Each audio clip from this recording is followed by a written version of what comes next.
Just want to go over some ground rules before we begin the hearing at 9:30. My name is Fred Perora. I'm the Executive Director of the Industrial Development Agency. To my right is Edie Longo, my CFO, and to her right is John Ryan, our agency counselor. Many of you may feel the desire to speak. We welcome that, but understand that if you're with a group and one of your people has spoken and you're going to say the same thing, it is unnecessary to speak. But again, you're welcome to do so. Understand the purpose of this convention today is, it is a hearing, is to create a record. And this is the key person. And she deserves all the respect in the world because she is going to take your testimony. And what she records is what my board members will be reading and using along with discussions to evaluate whether this project will be approved or not. We want everyone to be heard. And again, the record is what's crucial here for purposes of my board. I'm going to ask Dan Deegan, representing the developer, to come forward and make his presentation.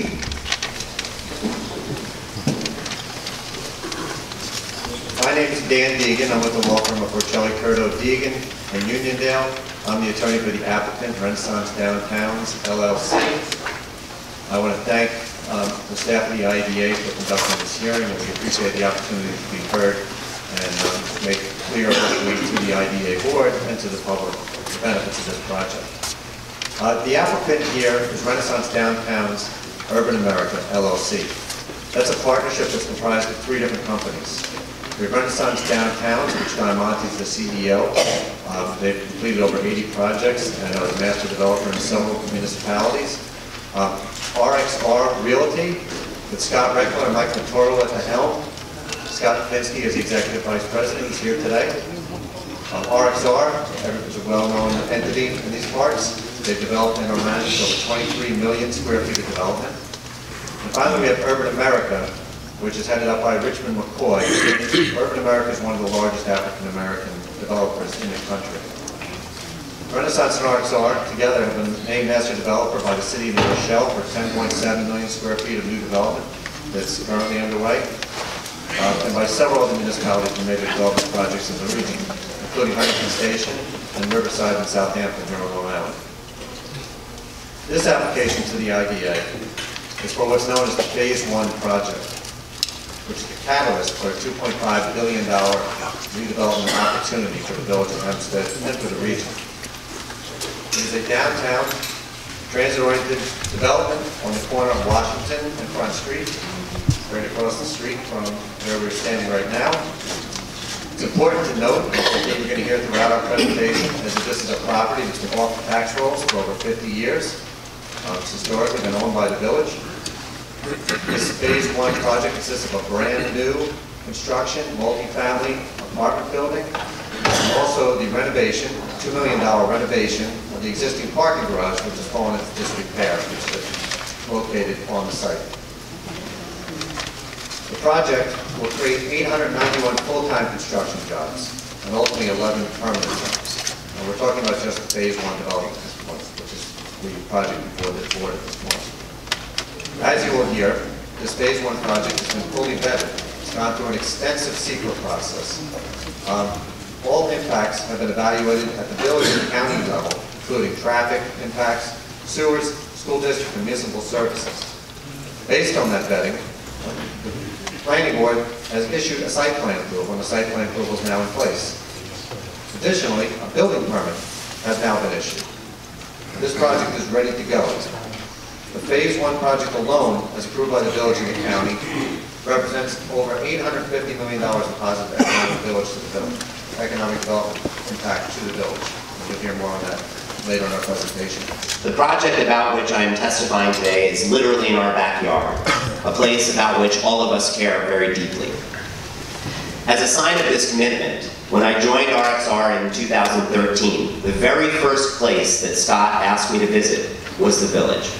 He sent me there both because of his strong belief about the future and the fact that our region depends on the revival of our suburban downtowns, but more particularly because of the passion that he has for our redevelopment project in the village. Upon visiting the village, what I found was not unfamiliar familiar to me. The reason for this is that prior to joining RXR, I had spent 10 years working in economic development in New York City for Mayor Michael Bloomberg. Among my roles under Mayor Bloomberg were a 5-year stint as president of the New York City Economic Development Corporation and chairman of the New York City Industrial Development Agency. In those roles, I saw how neighborhoods can be turned around, not only bringing in new businesses and people, but also helping those who are already there by creating new jobs and services. Based on this, I'm firmly convinced that the village of Hempstead is on the brink of a turning point in its history. After all, the village is a community filled with people striving to better themselves, who bring enormous human capital to the table.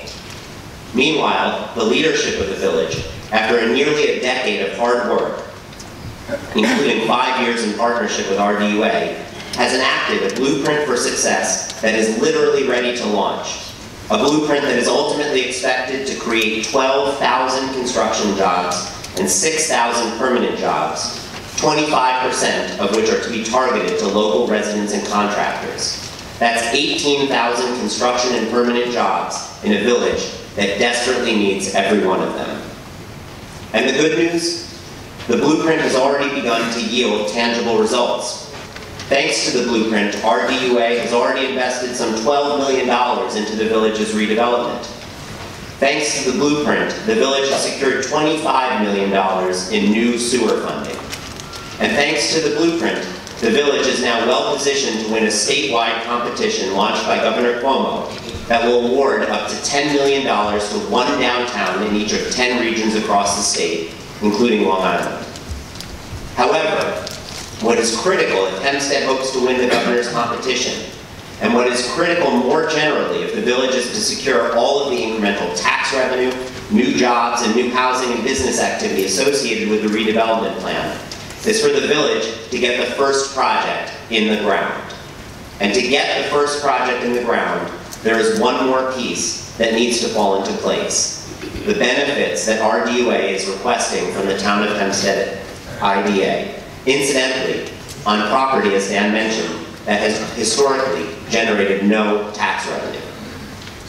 As we have seen across Long Island, from Rockville Center to Great Neck, new multifamily development of the type proposed in our first phase rarely, if ever, occurs without these benefits.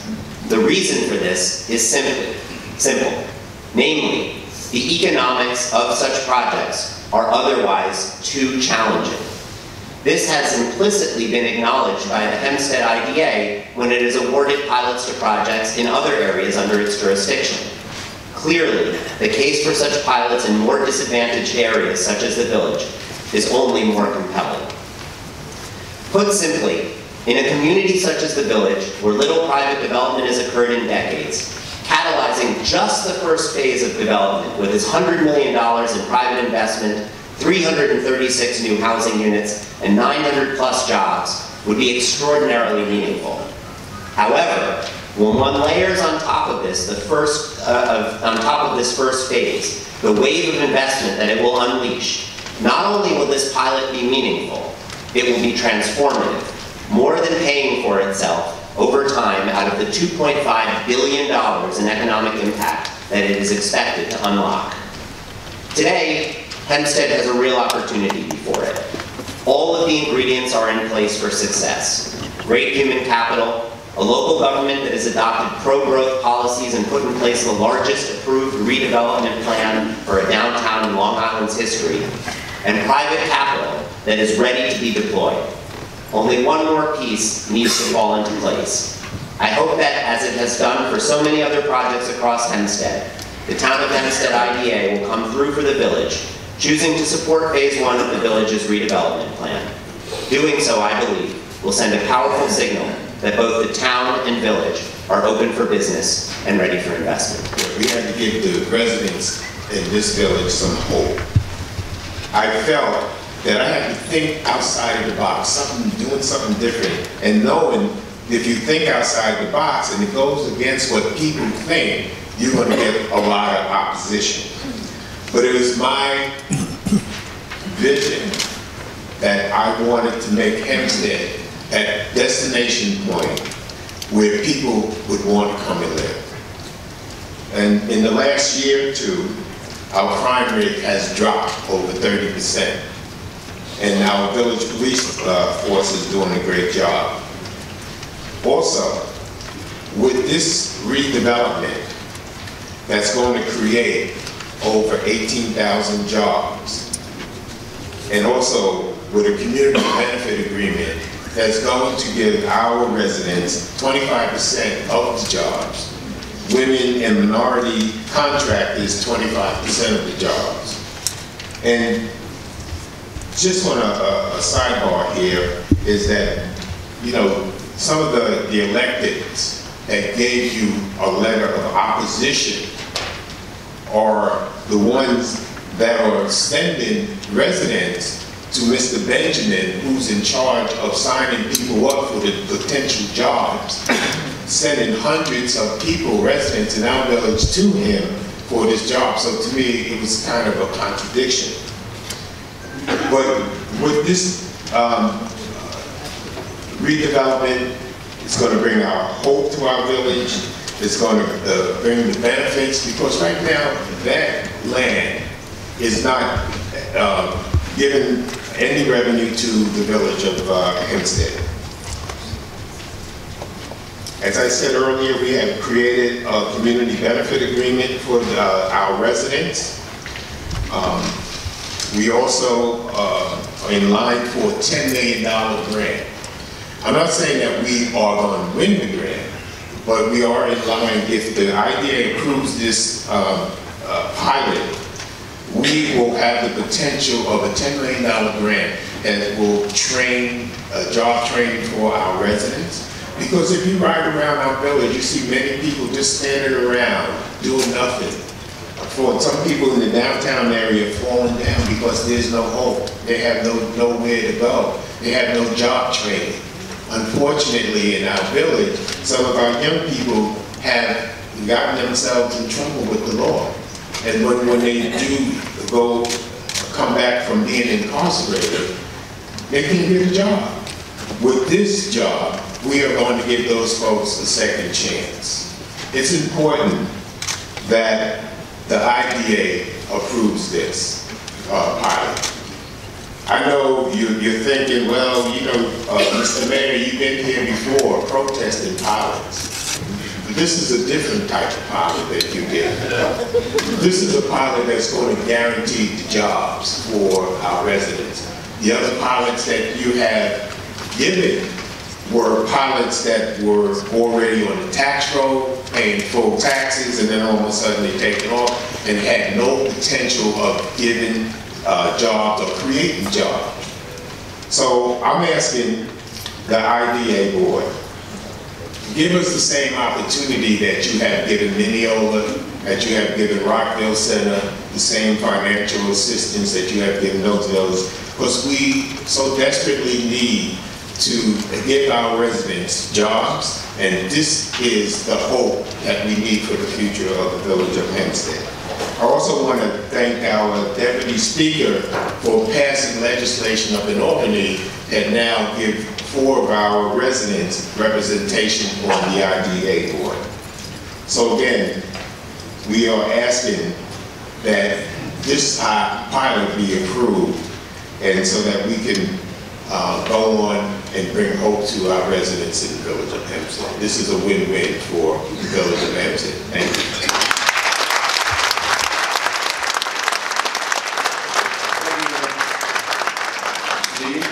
Yes, I'd like to invite Mr. Dennis Jones, who's the president of the Hempstead Chamber of Commerce, to come up and speak.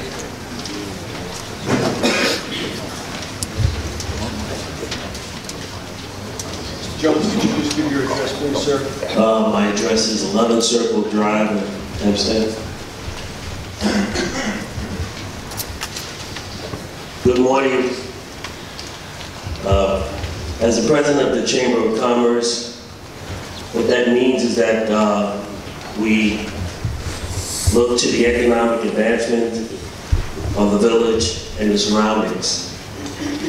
And we represent largely the businesses that come in, the organizations that exist, and even the residents that join the chamber. What we have here, though, is a potential to see much needed economic development growth in our area. Young people from the high school, young people from the community that are looking for a potential to see something change in Hempstead. Well, Hempstead has great history. It has great history. But our future is what is bleak right now. This economic development will lead a charge in bringing industries of business into Hempstead. Businesses that we can thrive off of, other than just a restaurant. We're changing culturally every day. Every day we have different people coming into Hempstead. But the survival rate of those businesses need volume. We have businesses that have been in Hempstead for years that are failing now. If you stand on the corner of Fulton and Main Street, there's a children's store. You can probably count on your one hand the amount of people that go in that store. What are we going to do to that owner that has been there for that many years? We're just going to say that we're not going to do any kind of development so that we can bring you some more business? And what does that business do for the business that's next door? So what we have to look for is how we're going to change that. And for years, there's probably been projects on the helm that never made it through. But this project has a vibrancy to it. It has something that will bring others to share in what Hempstead is all about. The diversity, the community, and the future of our children. So I thank you and I ask you to please vote for this IDA pilot so that we can now move forward with the first phase of the development. Thank you. My name is George Civeron. The last name is spelled S as in Sam, I, B as in boy, E-R-O-N, and it's 236 Main Street. I am the Executive Director of the Hempstead Hispanic Civic Association, a community-based organization that has been providing services to the Village of Hempstead residents over 37 years. The services include English as a second language class. It also includes an after-school program, translation services, etc. I am also a member, a board of director member of the Hempstead Chamber of Commerce. A day does not pass by in which particularly Hispanic residents don't come to my office looking for jobs. And I think that you have heard many people talk about this particular project as being something that will generate jobs. The Hispanic residents, many who come from Central America with background in construction, are also want to be included in this project. We do have a list of several hundred, in addition to the list that Reggie Benjamin from ABBA has about the people in the Village of Hempstead who are looking for work. This project will, in fact, as you have heard, generate thousands of construction jobs. And I like to say that what we're looking for, of course, is jobs, but more importantly, what we want are jobs that will lead to careers. We have been in contact with some of the labor unions to begin to create some apprenticeship programs, because what we want is folks that have the opportunity to have a career in the construction work.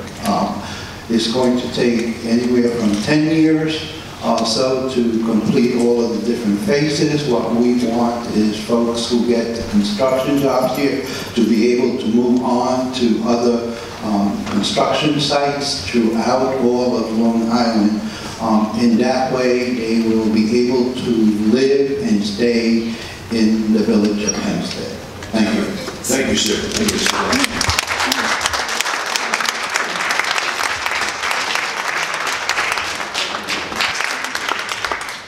Well, it's still morning. So good morning, everyone. Good morning. And certainly you need can give some facts, real facts. First of all, let me tell you, we are not against development. We are not against development. We all live here, but we have something that we are against. We're going to give you the facts. Don't be fooled by people saying that we don't want you to have jobs. I most certainly do. I have lived here almost 50 years. I know the community. I know what's going on. But when someone says it, quacks like a duck, walks like a duck, it must be a duck. And that may be what you hear. So I'm not going to really take up any more of your time. I have people here who will tell you the facts of what's going on. So I think, Reverend Easy, would you like to be first, or maybe we can set a tone here so that people know and listen to facts. Listen to facts, not what someone is telling you, not what someone else has decided should be our right. I am one person, my parents sent me here to New York because I was born and raised in the South where we've always been losers. And they sent me here to keep me from being here because I've always opened my mouth, and when I say facts and truth. So I want you to listen. Would you like to come? I'm coming right now. For the last over an hour, three reasons why they want this pilot to pass on today. You're talking about the redevelopment of Main Street, of downtown, but I'm really concerned with folk who are living uptown as well. As we gather here on this morning, there are a few things that disturb me immensely. First of all, it's 9 o'clock in the morning, and there are some others who would oppose this who have to go to work today, who can't afford to be in this room. I think it's a tragedy that something that is this important, that we don't have it in a time when most people can come and voice their opinions. I think that's a tragedy. Also, as we gather here, I'm also concerned because those who we're talking to, none of them look like us. I'm really concerned about that. And for so many people who have so much to say in our community, who don't live here and don't hear the voices of our people, I'm concerned about that. We cannot develop buildings and continue to ruin the lives of our people for this redevelopment plan. Listen, let me share this. Let me just say this to you all today. Everyone in this room knows that Hempstead needs help. Everybody knows that there needs to be some redevelopment here. But not on the backs. And when we continue to see the rich getting richer and the poor getting poorer. No. The other part to this is this. Those who are for it, and I'm looking around this room, I am so concerned because what happens even from slavery is that we bamboozle the minds of those and say we're going to give you something, and they don't understand what is happening to them from an everyday perspective. So people who have been impoverished through the years, folk who have never had anything, if you tell me I'm going to give you something, of course I'm going to support it, when you don't understand that your grandmama is going to be put out because she can't afford to pay it.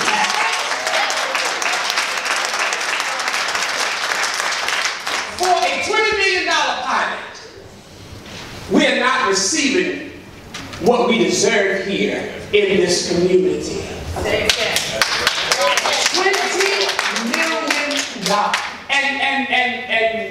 And they're talking about what has happened for the past 50 years. In Hempstead, we have not received the attention that we... Listen, this did not just happen overnight.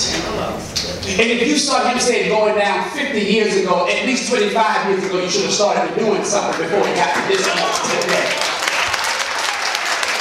You're talking about the redevelopment of Main Street, of downtown, but I'm really concerned with folk who are living uptown as well. As we gather here on this morning, there are a few things that disturb me immensely. First of all, it's 9 o'clock in the morning, and there are some others who would oppose this who have to go to work today, who can't afford to be in this room. I think it's a tragedy that something that is this important, that we don't have it in a time when most people can come and voice their opinions. I think that's a tragedy. Also, as we gather here, I'm also concerned because those who we're talking to, none of them look like us. I'm really concerned about that. And for so many people who have so much to say in our community, who don't live here and don't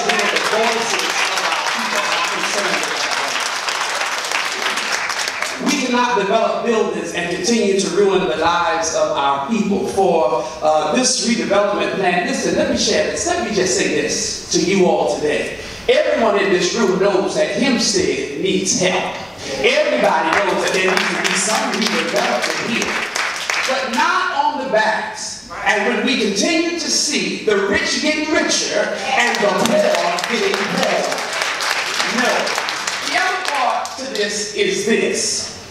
Those who are for it, and I'm looking around this room, I am so concerned because what happens even from slavery is that we bamboozle the minds of those and say we're going to give you something, and they don't understand what is happening to them from an everyday perspective. So people who have been impoverished through the years, folk who have never had anything, if you tell me I'm going to give you something, of course I'm going to support it, when you don't understand that your grandmama is going to be put out because she can't afford the thing.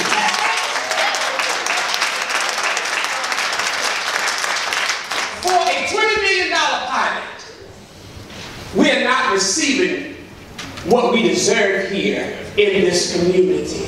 $20 million. And they're talking about what has happened for the past 50 years. In Hempstead, we have not received the attention that we... Listen, this did not just happen overnight. And if you saw Hempstead going down 50 years ago, at least 25 years ago, you should have started doing something before it got to this point today.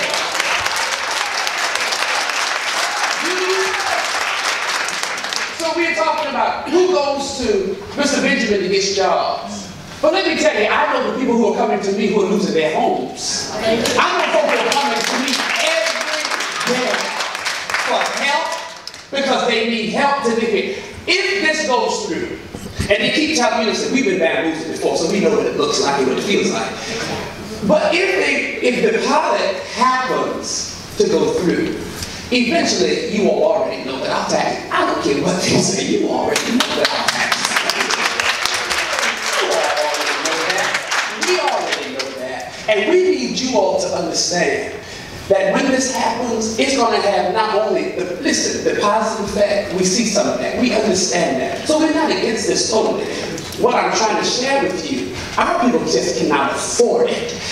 When this goes through, do you know how the detrimental effect it's going to have, particularly on our places of worship here in Hempstead? Because so many of our people have to leave this community because they cannot afford to live here any longer. We see this every day. And guess what? Some of the voices that we've heard today, when you're on the payroll, you got to speak for Pharaoh.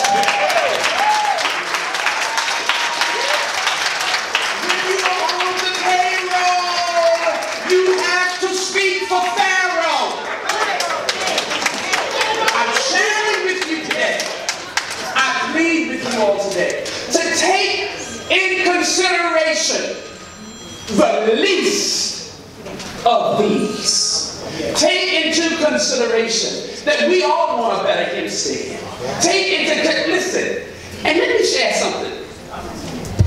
Everybody that's talking about a 30% graduation rate, and then you're talking about the pilots. Can I just share, that's two different conversations.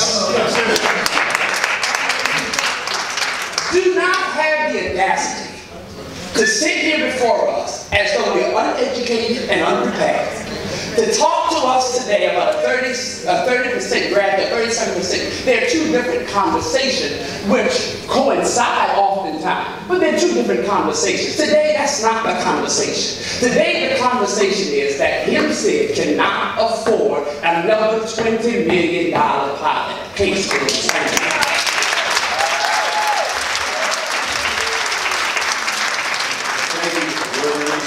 Just for the record, there are 11 members that will be voting on this proposal. 4 are African American, and the 3 here, we don't vote. So don't shoot the messages. We're just here to gather the information for my board. Please, identify yourself. No.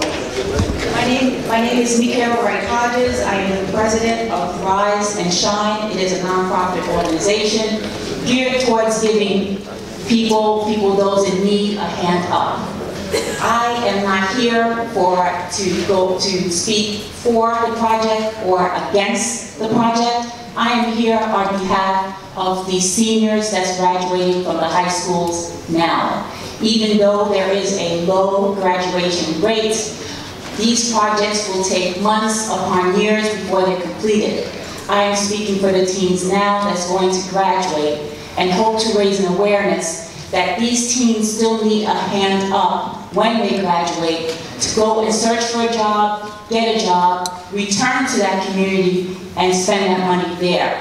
So, right now, we are putting a plea out to everyone here because this room is loaded with activists.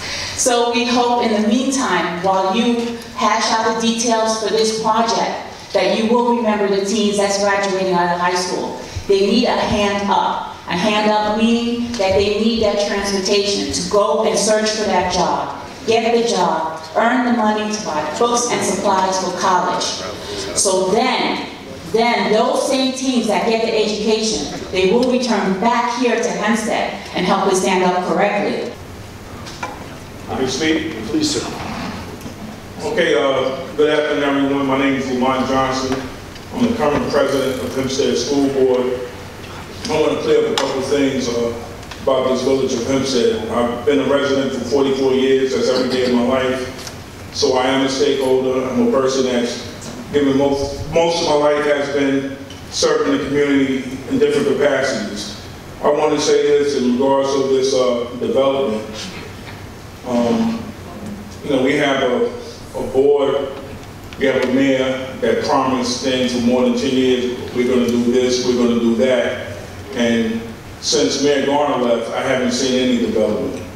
That's the sad part. And people have been promised many things. And now it seems like it's not going to happen. I'm not going to say if I'm for or against the project. What I'm going to say is this, is that when we look at government and when we look at the schools, okay, the school district has been the most responsible body of any type of government in our village, okay? Our graduation rate is up more than 13%, okay? We did not raise our budget this year because until our academics get to the level that we feel is meeting the high taxes, we will not raise the taxes, okay? Some of these programs as the village claim that they want to help, we already doing it. We already have outreach with Oxford University, the Delphi University, National Community College has a program where they're going to educate some of our students and they'll be able to get their associate degree early. So we're already doing, we're not talking. See, that's the thing. People want to come here, they want to disparage the school district, say negative things, but we're one of the few people that can say that we're doing something and we're improving. We're not sitting around, we're not waiting for a handout, okay? I spoke to Don Monty several times about the school. When the people that were in charge, when they had this chance to say, this is what the school needs, those people that didn't get that, that could have been a part of the agreement also. As far as we had a 25%, job, that's beautiful, but a part about helping the students, so that wasn't a part of the deal. And when I spoke to him, he was right. He said, the people that sat down, they didn't advocate for the schools. But I'm a person, I advocate for the schools always. I fight for the school. I know you all have seen me several times on television. It's a very difficult job, but I'm happy to say that we are getting better, and we're not going to be the scapegoat for the problems of Hempstead anymore, okay? I graduated in 1989. Not that many people cared about the school district. The reason they didn't care because there wasn't any development coming in, so people didn't care. Now everybody acts like they care about Hempstead. We have a few people here, and I'm going to give them credit, that I know that care about Hempstead. One is Don Ryan, okay? Right. Who's been very helpful in trying to help people get jobs. And one of the things we said earlier is that people come to Don Ryan and say, well, I need a job, or they even come to Bill Salmon saying that they need a job. It's not that they don't want people to have jobs, okay? But they also have to be responsible for the taxpayers. People are just paying very high taxes. We have people in some areas of Hempstead that's paying over $20,000 in taxes, okay? And as a school board president, one of the reasons why we didn't raise our budget, because I don't feel comfortable for those people that have to pay $20,000 in taxes and still send their child to a private school. But I'm happy to say that we've proven, and I'm not going to stand here, I'm not going to be the scapegoat for what doesn't happen right in Hempstead, because we're doing the right thing. There's the Obama, what's the Our Brother's Keeper? My Brother's Keeper, that was the program. The village hasn't been really cooperating with the school and trying to help the students get jobs. Okay, they haven't been doing anything. There's one piece of space that's very valuable in Hempstead, 100 Main Street. Okay, now that can solve some of the problems in regards to the portables that we have. We can centralize our administration office. We can clear up some of the space in our schools with overcrowding. Also, we want that to be an education mall, okay? And that's a big idea. I don't want to put it all in because I don't have it copyrighted, but that's what we're doing, and we're growing. So once again, people have to look at who's trying to do something for Hempstead. Okay, it's people that, you know, they get paid to say something is good, it's paid to say something is bad. I don't get paid anything to do my job. And regardless of what people say, I know, and most people here know that it's one of the hardest jobs and I'm doing a good job. And I want people to know that people come up there and say the graduation rate is not 37%. Okay? The graduation rate is 51%, which is low, and we're working on it. It's not 38%. So that's a bold-faced, and I'm going to say a lie. It's not the truth. Okay? And it was a time in our schools, Hempstead High School, when you would have 200 to 300 children fighting in the street. Those days are over. It was like a bunch of cattle walking across Peninsula Boulevard. Those days are over. We're concerned about our safety, and we're doing everything we can to help lift Hempstead up. Thank you. My board a great deal of meat to chomp on over the weekend and the coming days as they come to a decision, which I hope will be on Wednesday. That's up to them. I thank you for your courtesy, for your tenacity, and for your concern for your community. John? A reminder that the record will remain open for written submissions until 4 o'clock tomorrow afternoon. We adjourn sine die. Yes. Is that meeting an open meeting on the 18th? Yes. Yes, it is. At what time? 9 o'clock. The 18th. Wednesday the 18th, yes. Thank you so much. People cannot afford. This is a racist program, whether intentionally or not. It is designed to force the current residents out of the community, and to boot, they get all the land for free, and then they want a tax break to build these buildings. This is like a violent program. It's trying to make Hempstead into an urban disaster. Take away the whole suburban area, put buildings right on the sidewalk, no green space anywhere. They put the green space on top of the building, inside the building. There's no green space, there's no civic space. This is a total disaster, turning Hempstead into a nightmare of city living. Okay. Just briefly, like, you know, what is the one aspect about Hempstead that you love so much that you're trying to keep? And what's the one aspect of Hempstead? The people of Hempstead is what brings me here, because I lived here for a long time. I met a lot of people. I found out what they were trying to do. And the people here are caring people, people struggling, people trying to make ends meet, working hard. And the image that the news media gives of Hempstead is very negative all the time. They emphasize the negative, whereas in other communities they always emphasize the positive.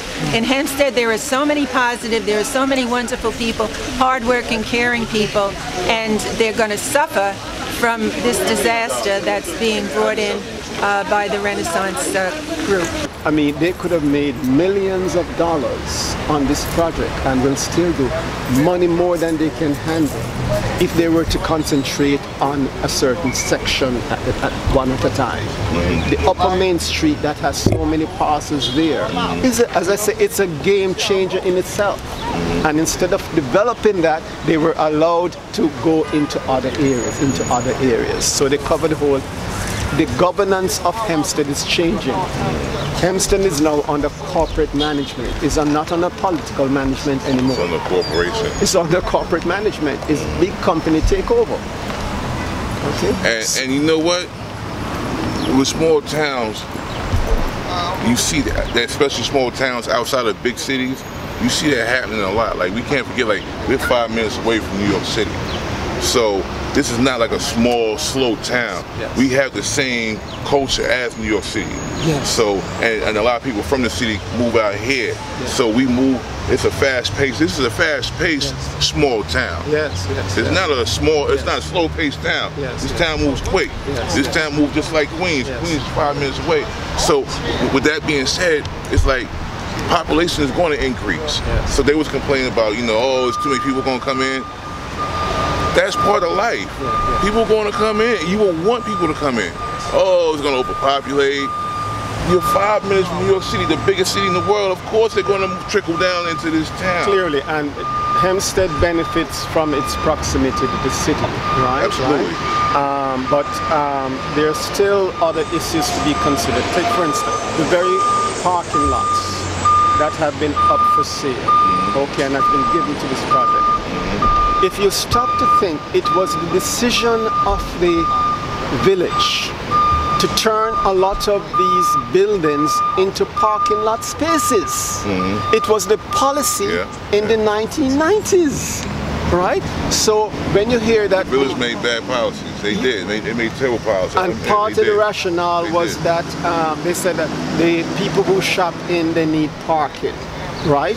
Now, that is accepted to a point, but when I realized that it was getting out of hand, I went on record in village meetings to criticize the fact that they're knocking down buildings. And I tell you, the Grant building was one of the last buildings to be knocked down.